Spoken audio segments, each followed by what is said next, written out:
I think we're ready to go. Thanks for doing this, guys. Cheers. Cheers.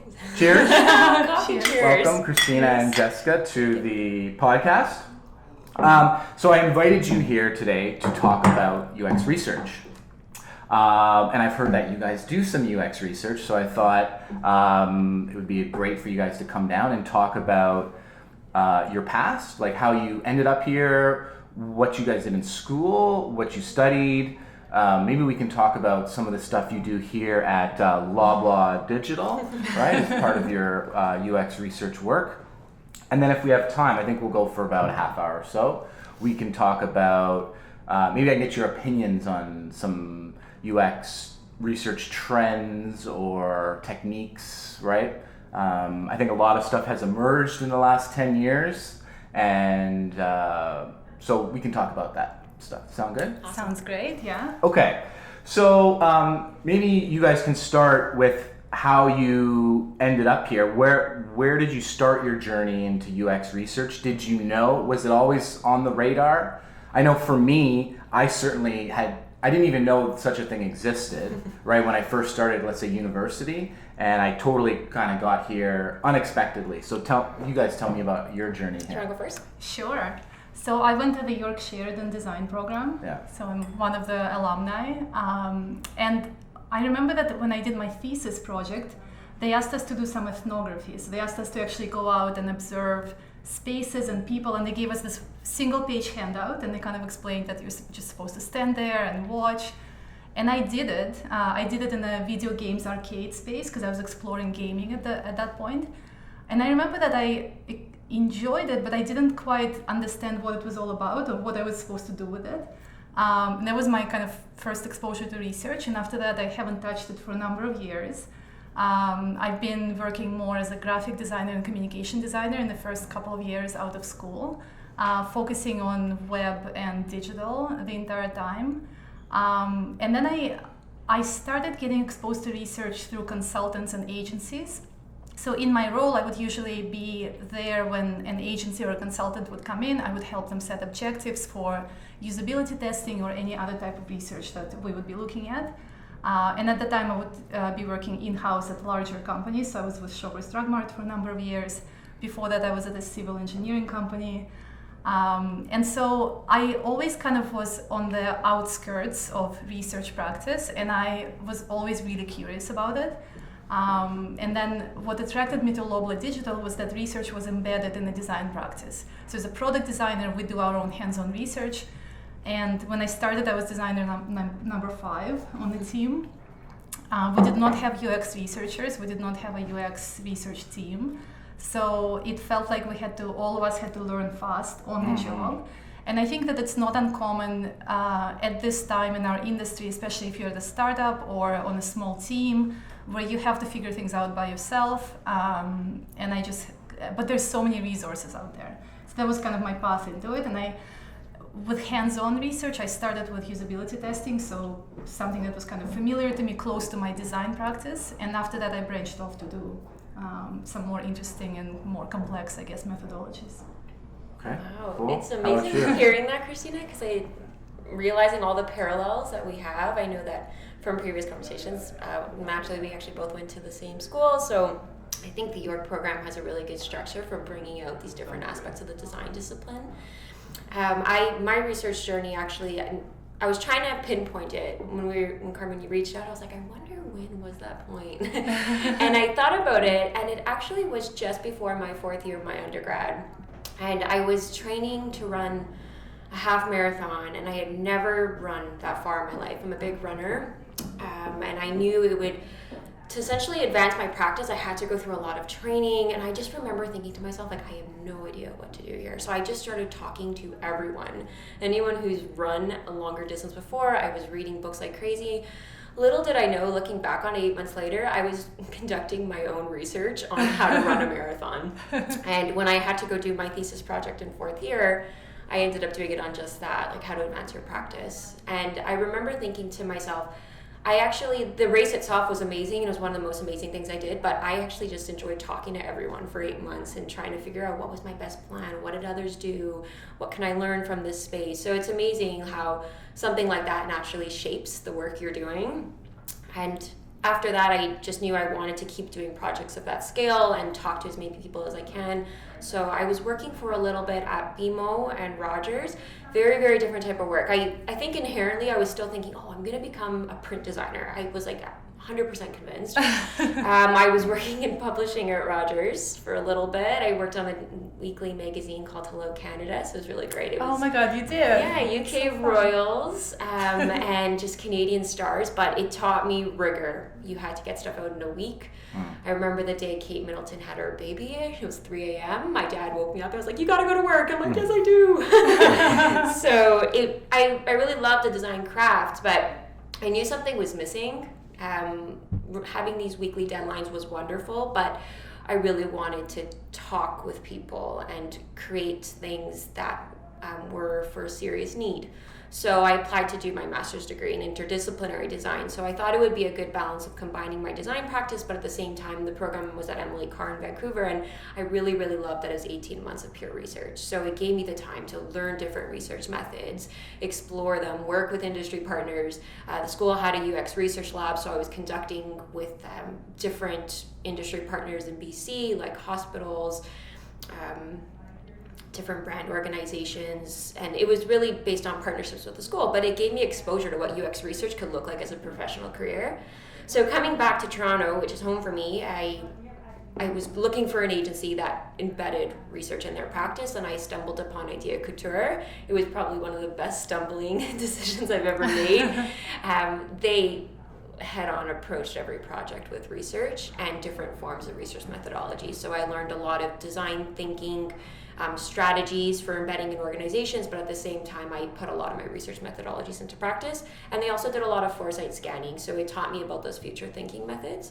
And then after that, I wanted to deep dive into other projects. Opportunities came up along the way at IBM, where I led a team there of 6, and they were across the world, so that gave me a new challenge to apply research at a global scale.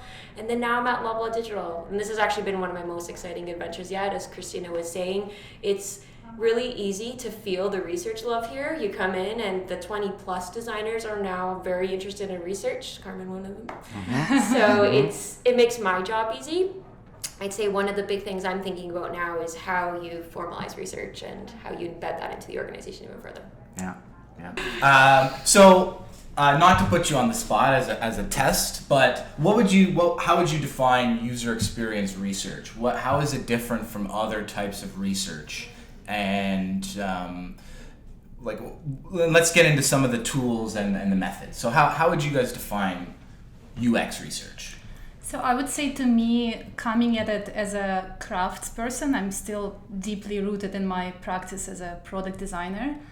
I would say that UX research, compared to other research practices within social sciences and other areas, I would say that the main difference is it's still deeply connected to people's experiences, so experiences of our customers, patients, users, and it's connected to the digital artifacts. So it's usually, there's at least one touch point that you're exploring where someone is interacting with an experience, a website, an app, a voice interface, whatever it's going to be. Maybe if you're watching it in 10 years, it's going to be something entirely different. But basically, it's grounded in an experience, and it's grounded in people interacting with that experience. And then you're exploring in and around of that. It's almost like these, if you look at these circles, it's almost like it starts with that experience, and then you can explore how does that experience fit in people's lives, and what are people's lives around that, and you can kind of keep exploring externally, more and more, and kind of keep going outside of that. Yeah, I think just to add on that, I totally agree with everything you said, Kristina. It's essentially the common theme between them is that it's a study of humans. I've been really obsessed with the double diamond visual lately, and how UX research falls into that diamond process. So I see user experience research as being that far side, very evaluative type studies, and again, focusing on the design, service, or artifact.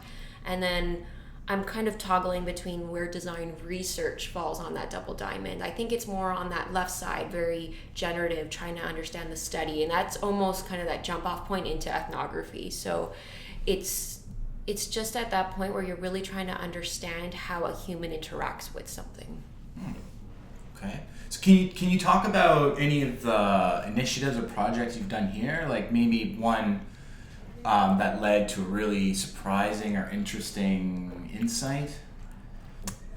Off the dome. I can think of quite a few actually. One of the projects I've done is I did more of a generative inquiry into the work of Shoppers Drug Mart pharmacy teams. So the teams working behind the counter, which includes your pharmacist and assistants and other specialties. And what we looked at is generally what their days are like. And we did look at what we have a product that they interact with. It's an online portal. But we also looked at generally what their days are like and how all these different applications that they use fit into their daily life. And the most eye-opening thing to me was we just discovered that the product that our entire team works on was not important to them. So they did not want to open it. And beyond that, because we saw in analytics that it wasn't getting engagement, but what research really helped us with is explain why. So it gave us a lot of depth into why. And it was actually kind of a funny and humbling experience because we came in with prototypes and all these ideas that we're really excited about, with all these additional features to add to this product that we work on. And we realized that it's just not needed, like they would literally not use it. And we had people, and I think the most humbling thing is when you hear from multiple people time and time again the same feedback, right? And I think as a designer, especially when you're rooted in that craft, you internalize that, and next time you work on that product, it just informs every single thing you do. And I honestly can say that I remember every single person I talked with. It must be dozens now in the past couple of years, both our customers and our enterprise users. And you internalize their stories just because when you hear something from a human being, nothing compares to that. You know, you kind of can't replace that. It's amazing how it sticks with you too. Yeah. Even years later, you still remember that. And I think it's really, that rings true with a lot of my experiences as well. I guess a project, and I'm newer to the organization, so I'm thinking about the right ones that I can actually talk about. One of the ones that I would say most recently is we relaunched the PC Express website. And for those who don't know, PC Express is our online grocery delivery service. So check it out, pcexpress.ca. There's my selfless plug. But what's amazing about this website is that it's that first point of interaction for someone who's interested in the service to learn. And I think being part of that process was really, really great because I saw the existing website that was on there and we were getting a lot of questions still about what does the service do? How can it help me? So it was a perfect opportunity to understand what someone needs when they're actually coming to this website. I worked with the designer on our team, Adam Brace, who's fantastic, and he brought a lot of questions to the table. But what I thought was the most interesting is that this is essentially a landing page. So when you have a landing page, one of the most important things that's actually on there is the content. And you're just a quick scroll, you have 10 seconds of the user's attention. So the test actually became much more about the content and how it was written. We ended up testing more so the tone and the nature of the language. So I think what's important here from a messaging standpoint is UX research is definitely about the full experience, but the little details like the writing are just as important. So I'd 100%. say, so that was definitely one of the key insights was it's like don't skip and only lorem ipsum your tests. Definitely try to put the details in because it's actually what users respond to when they're first looking. Okay. So let's talk methods for a second. I think for me, I think most favorite, just because it's always fruitful, is just pure observation. It's just watch people. I remember when I worked for the bank too, and we were making a check scanner for the business tellers. And when we went and saw it and just stood in the back there for an hour, our whole idea like shifted, right? 45 degrees because just watching, because things were moving much faster than we had thought. Yeah. So for me, observation is my favorite. My least favorite is focus groups. Yeah. I don't know about you, but I find focus groups, you get you get a one-on-one interview in a focus group, right? Because you just get a talkative person that kind of dominates, and not always, but usually, right? So maybe can you guys talk about your favorite methods, your maybe some lesser favorite methods that you use in your practice? I would say I still definitely feel like I'm learning a lot about research methods. And the shortcut that I use as a designer is I try to approximate and get as closely to how the product will appear in the real world. And I find that the methodologies that help me get closer to that are more effective in just giving me the fuller picture. So contextual inquiry is extremely helpful. I find that there's something, and I also find that when you meet people where they are, so when you go to people's homes, when you're in a setting that makes the participant comfortable, it's where they feel like it's their space, you just get richer insights and you get unfiltered feedback. And so what I find is I've done, tried different settings. We had definitely a lot of participants coming to our office. But then what I find is when you come to people's homes, they're just so much more relaxed and you get so much more context. So there's a lot of context that people cannot necessarily tell you and identify for you. And unless you're there, you just cannot get a glimpse of it.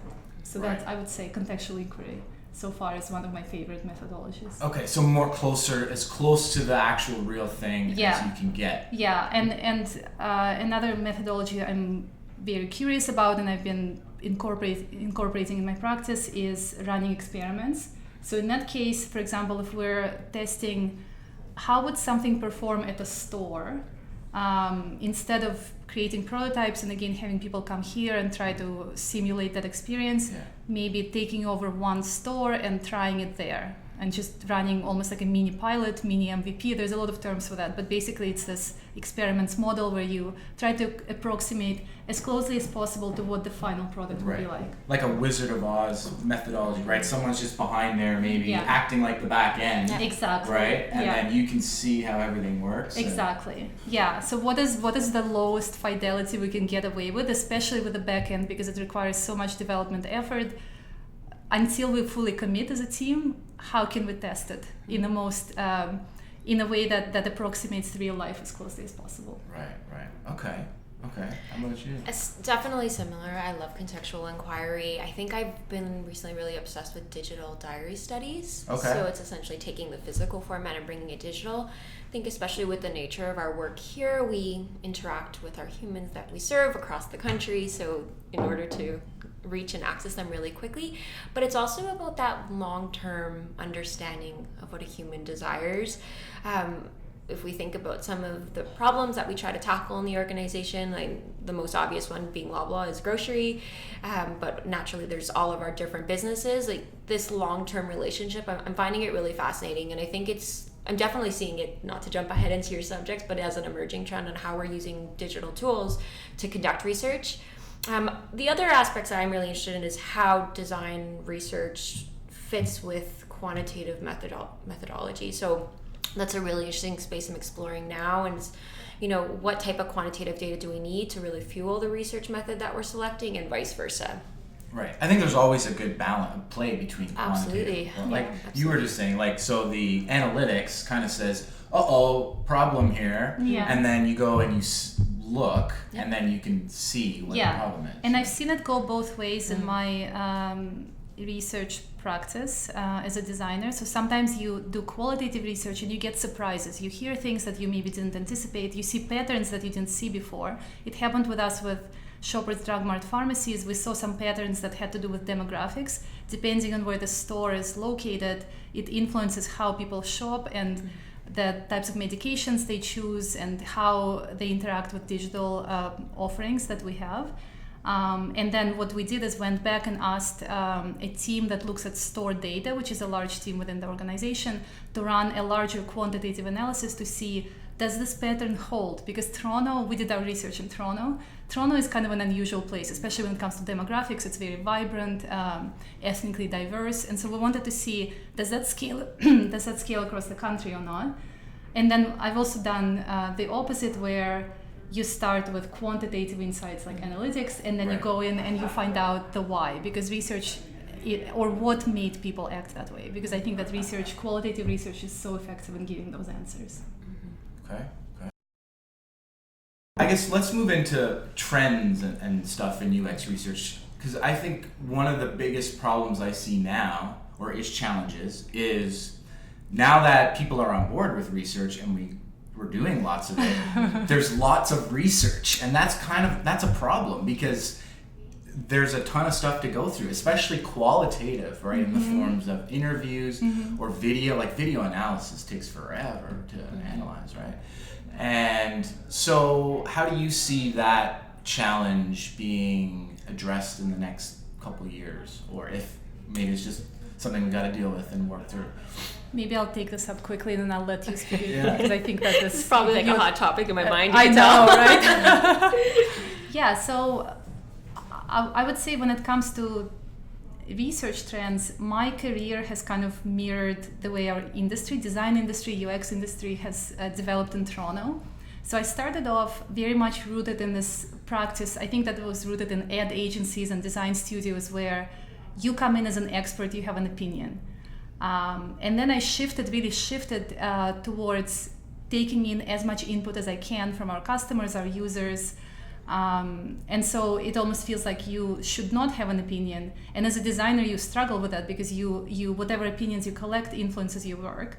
And so you learn to basically be as unbiased as possible running these research projects and studies.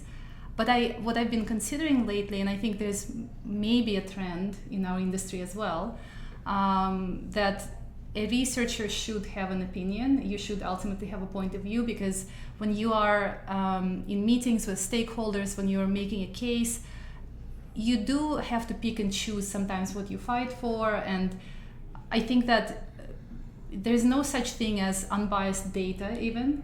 And when it comes to qualitative data, I mean, maybe Jessica, you will disagree. Maybe this is like a hot topic that I'm bringing up, but I feel like ultimately having an opinion does matter, as long as it's informed and deeply rooted in what you collect from your customers and users. No, I actually agree. And I think as a researcher, the goal of what we do is to be the voice of the people not in the room. So sometimes that's going to go against what the business wants. Sometimes that's going to go against your own personal belief, but it is important to back that up and saying that we have talked to enough people to feel confident enough to say it. The trends that I see, and I'm always thinking about, this is kind of in the back of my head, is, what's it going to look like 5 years from now in this industry, and how do we prepare for it? I think research operations it's not even going to be an option, it's a must to really have the value and the validity and the research that you're conducting.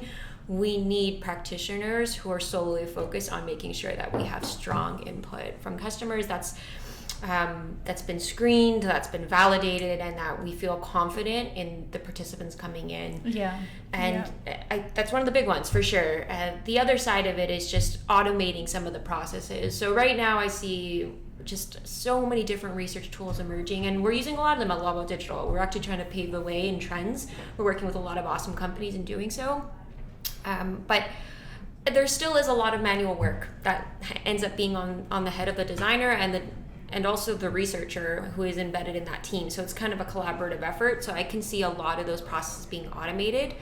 However, that being said, there still is a very, very big chunk of what we do that has to be authentically synthesized. So we need a human to actually complete that work. So it's about finding the right balance.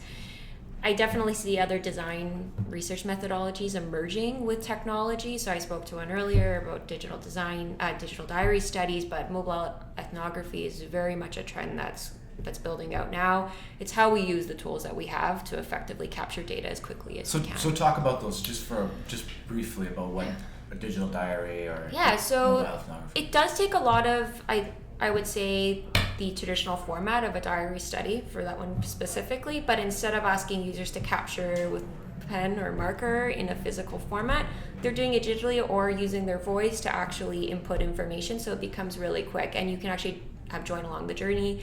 Let's say, for example, you're doing a shop along experience, and it is still a format of diary study because you are capturing what you're doing in that moment. maybe they are videotaping that experience and it's all being captured and stored in some type of cumulative piece of research that they can then hand over to a researcher. I don't, at least in the next 5 years, foresee the researcher role being removed from that. That is where the authenticity comes in, and we really need someone to be there to actually listen and observe. But it does provide options for designers and researchers here, let's say, for example, in Toronto, to interact with a human in BC, Calgary. So I see those tools coming up and about, but it's almost how do they play with the tools that are currently available. So we're definitely going to see research tools thinking about how they could be more proactive in the future and support designers and researchers in their processes. Okay, cool. So just to kind of wrap up, let's, empathy has been a real big word in design in the last 10 years. And I don't know if you read, there's an article by Don Norman that he put out a while ago. He basically said that designing for empathy is impossible. Yeah. Right? Because I think he mentioned that even understanding himself is difficult, and introspection can be a challenge, if impossible. So what do you think about that? What do you think about, first of all, empathy being involved in design, and then now there seems to be maybe a little bit of just questioning of that. What are your thoughts?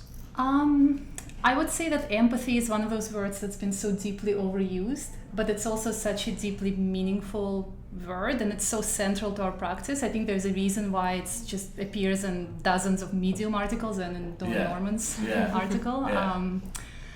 I would say that for me, as someone rooted in design practice, I think that empathy is it's a quality that drew designers to this discipline in the first place. I was chatting to this founder of a non-for-profit called Wish Play in Toronto, and he was telling me that he thinks that for designers, a midlife crisis is not buying a Tesla or a sports car. It's actually starting a business that does good in the world. And I think that designers, all of us, every decade, every year, every couple of months, depending on who you are, we just go through this process of questioning. Is what we're doing changing things? Is it bringing good to the world? Are we actually connecting to real human beings, making their lives better? And I think that all of that comes from a place of empathy. And I think that we as an industry, there's been a lot of questioning lately with larger tech companies and the effects that they have on privacy and on just these global changes that tech companies can affect in good ways and oftentimes in bad ways. And designers are usually quick to take responsibility for that. And I think that as an industry and as professionals, and I think all of that comes from a place of empathy. So I think that it's central to just us as practitioners. Yeah, that's well said. I think also that word empathy, I've noticed this, and I think it rings true in Don Norman's article. It changes a lot through your career. You're looking at it in different ways, and being a designer by heart, you want to break down what it means and really understand in that moment where I am in my career in that particular organization, what does it mean for them, and does it surface the same way? I think from a researcher lens, I'm constantly thinking about how I can really empathize with those humans that I'm speaking with, and it's how we're approaching it in every study. You know, I want to make sure that we have a diverse enough audience so that we can really empathize with this situation and empathize for the products that we're building. And I think sometimes with speed and just the rush of business, that can sometimes be left behind. And it's really important, and that's what I mean. This is where I am in my career right now, that for me, one of the most important things is being that voice for the person in the room, but also being the voice for the audience in the room and empathizing with a broader set. So if you had asked me that 5 years ago, I would have said empathize for maybe an individual human using this or with a particular need. It really just depends where you are in the career and the organization's journey and how that shapes your perspective. Okay. So any parting words before we wrap up for maybe some young or older students, young people maybe looking to start, older maybe looking to transition into UX? Or specifically UX research? Do you have any parting words for them? I would say that I feel lucky to be working in this industry in this time. I think that and Toronto especially, and there's a lot of places in Canada, but Toronto especially is such a vibrant amazing place to be in the design industry and UX industry and research at this time. We have amazing communities. I feel like every week there's a meetup happening that the quality of it is like a conference, like an international conference. And the community is just so involved and vocal. And I would say that if you're looking to get into UX or into UX research, maybe one of my biggest tips would be just get yourself in the room. Especially when people are conducting research studies, everyone is always looking for someone to take notes, to help with equipment like mics and cameras and just handling. There's still a large part of research. Jessica spoke about automating, but there's still a large part of research that is not automated. It's very hands-on, it's very messy, and everyone is always looking for help. And if you get yourself in the room and you get a chance to observe a more senior practitioner, how they're running their studies, how they're making their decisions, that's how you learn. That's the best way to get in. Yeah, that's awesome advice. I think the big thing I keep thinking was be curious, keep asking why are we doing 5 times, 5 times, 7 times, yeah. But I agree. It's I have a lot on LinkedIn, and I think it's an amazing network. I have a lot of people reach out and say, could it potentially mentor? That's an amazing opportunity to be like, I'm working on this project. I did a 24-hour sprint with myself. I tried to go through the full process. Can you take a look at it? And most times, those in the industry are actually super psyched to help out because we've all been there. Yeah. So I think whether it's through a research community or a design community, Kristina mentioned they're all awesome, or just reaching out to someone and saying like, hey, I did this project. I'd really love some feedback. I'm new in the industry or looking to transition. I'd say 9 times out of 10, someone's willing to give you feedback on it. So that would be probably my best advice. And be prepared to answer why. Really important. Okay, great. Thanks, guys. This was really fun. I hope you guys had some fun. Yeah. And I think people will really benefit from hearing from you. Awesome. Thank you. Thank Cool. you. Okay.